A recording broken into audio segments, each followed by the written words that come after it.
আজকের ভিডিওটা কারো ভালো লাগার জন্য নয়।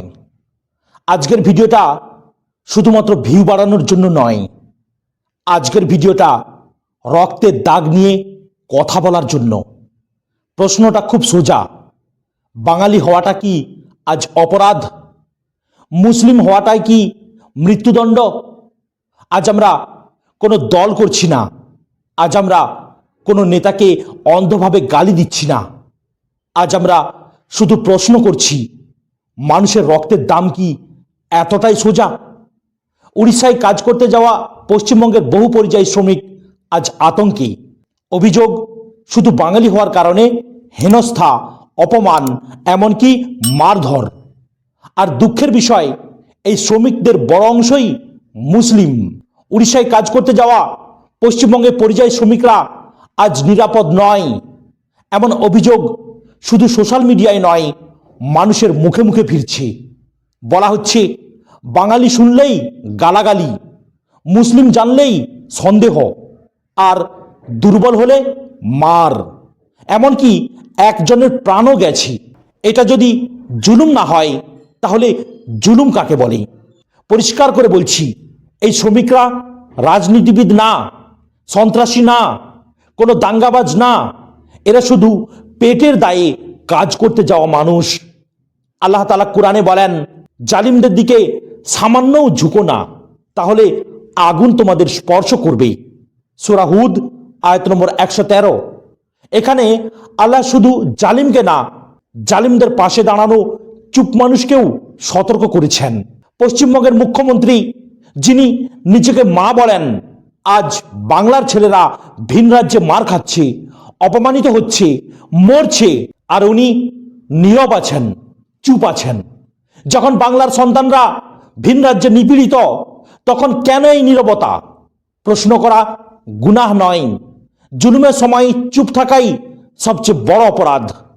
এটা কি প্রশাসনিক ব্যর্থতা নাকি রাজনৈতিক সুবিধা?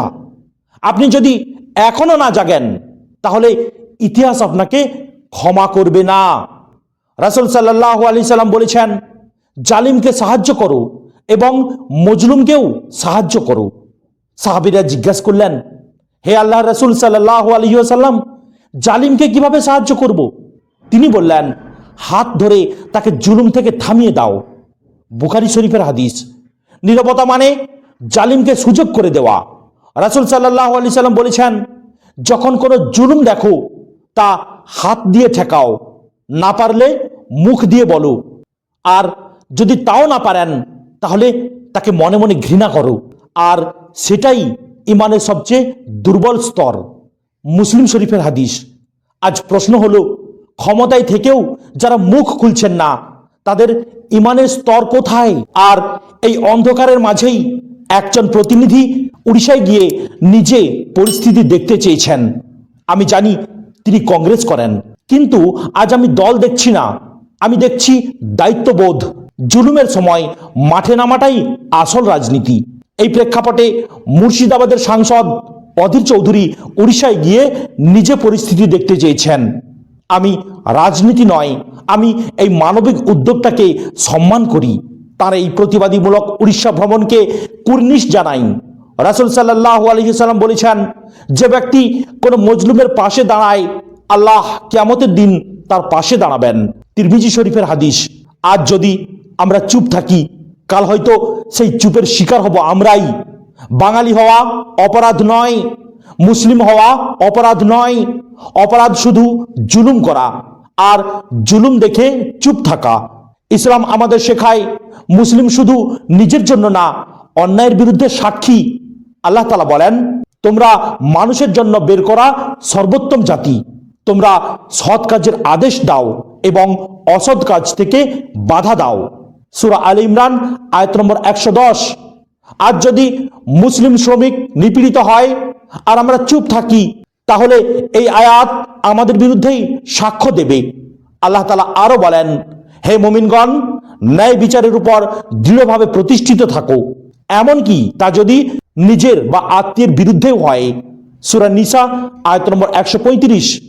ইসলাম এখানে দল দেখে না, ধর্ম দেখে না, ইসলাম দেখে জুলুম হয়েছে কিনা। আজ যারা চুপ আছেন মনে রাখবেন, ইতিহাস কখনো চুপদের ক্ষমা করে না।